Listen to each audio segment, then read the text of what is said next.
ketika Rasulullah Shallallahu Alaihi Wasallam keluar dari Masjidil Haram, dibangunkan di akhir malam.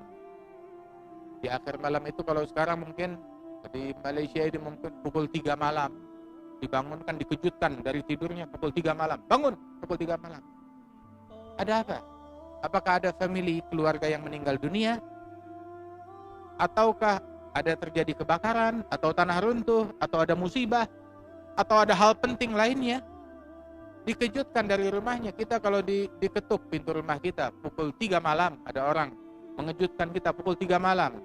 Bukan hanya sekedar telepon, dia kejut rumah kita. Keluar, bangun dari tidur. Suruh bangun, berpakaian cepat. Ada apa? Keluar sini, bukan ke pintu rumah, pergi ke jalan raya. Pergi kemana? Pergi jalan ke Melaka. Masya Allah, pukul 3 malam ke Melaka. Ada apa? Ini ada hal penting, ada hal besar. Apa yang demikian besar? Yang tidak menunggu esok. Apa yang demikian besar?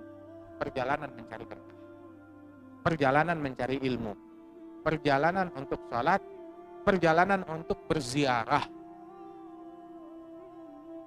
Dikejutkan, dibangunkan. Ini penting. Lebih penting daripada dikejutkan untuk hal apapun juga. Kemudian juga di dalam perjalanan tersebut, ketika Rasulullah dibangunkan sebelum subuh, terbangun, kemudian Rasulullah Shallallahu Alaihi Wasallam diperjalankan naik ke atas burak, kemudian tiba di satu tempat banyak pepohonan yang hijau di perkebunan. Kemudian diperintahkan, ya Muhammad, inzil, turun dari burak, sembahyang di tempat ini. Sembahyanglah Rasulullah. Selesai sembahyang, ayo naik. Selesai naik burak lagi, lanjut perjalanan. Malaikat Jibril tanya, tahukah engkau di mana engkau sembahyang barusan tadi? Bilang, tidak wahai Jibril. Di mana saya sembahyang? Itu adalah Thaibah, Madinah Al-Munawwarah, tempat hijrahmu nanti. Kata malaikat Jibril, disuruh sembahyang di tempat itu. Kemudian berjalan lagi Rasul Sallallahu Alaihi Wasallam hingga masuk ke negeri Syam. Sampailah di Madian. Tatkala di Madian, Rasul turun burak. Malaikat Jibril perintahkan kepada Nabi Muhammad, sembahyang di bawah pohon ini. Sembahyang di bawah pohon tersebut. Sudah selesai sembahyang, ayo naik lagi, lanjut. Tahukah engkau barusan sembahyang di mana? Tidak. Tempat apa itu? Itu syajarat Musa, itu pohonnya Nabi Musa. Nabi Musa dahulu dalam perjalanannya ke Madian pernah bernaung duduk di bawah pohon itu dan berdoa kepada Allah Ta'ala di bawah pohon itu. Apa doanya? Rabbi inni lima anzalta ilayya min khairin faqir. Ya Allah, aku adalah orang yang sangat perlu kepada kebaikan yang Engkau turunkan. Seseorang apabila dia dalam perjalanannya duduk di bawah pohon, dia tinggal di bawah pohon berapa lama? Apakah 1 bulan? Tidak. Dia berteduh di bawah pohon berapa lama? 1 minggu? Tidak. Ataupun dia bernaung di bawah pohon 2 hari? Tidak. Mungkin hanya 1 jam, 2 jam. Lantas lanjut perjalanannya. Tetapi pohon itu bersejarah, disebut di dalam Al-Quran. Dan doa Nabi Musa di bawah pohon tersebut. Dan diperintahkan Nabi Muhammad untuk sembahyang di pohon itu. Kenapa? Pohon itu berkah. Kenapa menjadi berkah? Nabi Musa pernah duduk di bawah pohon tersebut. Dan berdoa di bawah pohon tersebut 1 jam, 2 jam. Duduk di bawah pohon itu. Diperintahkan Nabi Muhammad untuk mengambil keberkahan dan menambah keberkahan di pohon itu. Perjalanan ini adalah perjalanan berkah, mencari keberkahan. Jadi kalau ada orang yang bilang mencari berkah itu bid'ah, ini Nabi Muhammad Shallallahu Alaihi Wasallam melakukan hal tersebut. Sebagaimana di dalam Sahih al-Hadits, fil Ahadits Sahihah disebutkan hal ini. Rasulullah salat di bawah pohon tersebut. Kenapa? Berkah pohon itu. Kemudian Nabi Muhammad Shallallahu Alaihi Wasallam lanjut lagi perjalanan. Kemana? Nabi Muhammad tiba di Baitul Lahm. Tatkala tiba di tempat tersebut, malaikat Jibril bilang, turun, sembahyang tempat ini. Selesai sembahyang, tahu tidak? Engkau sembahyang di mana tadi? Memang di mana?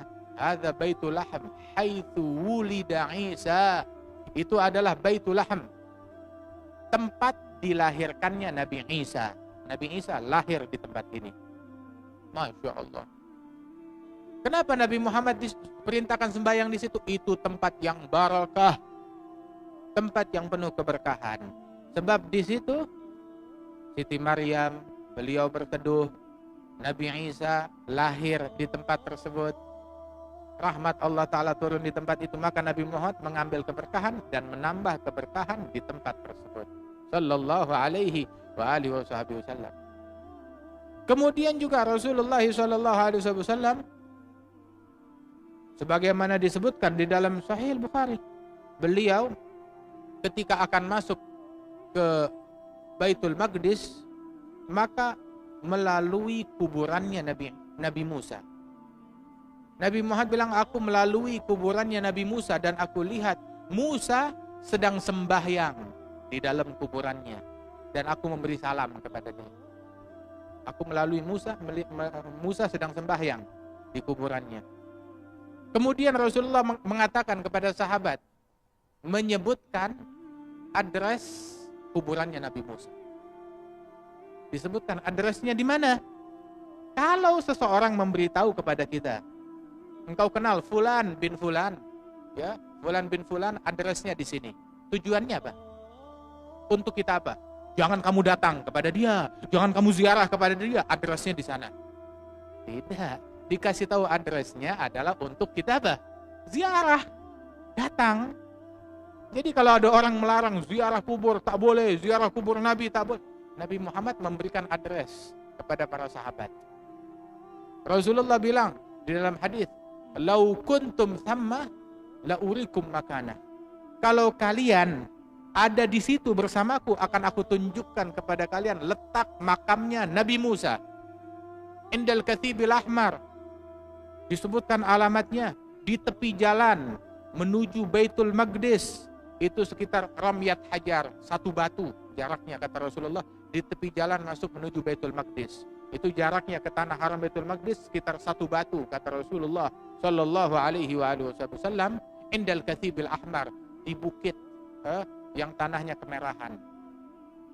Kata Rasulullah sallallahu alaihi wasallam, disebutkan addressnya dengan lengkap oleh Nabi Muhammad sallallahu alaihi wasallam. Untuk apa?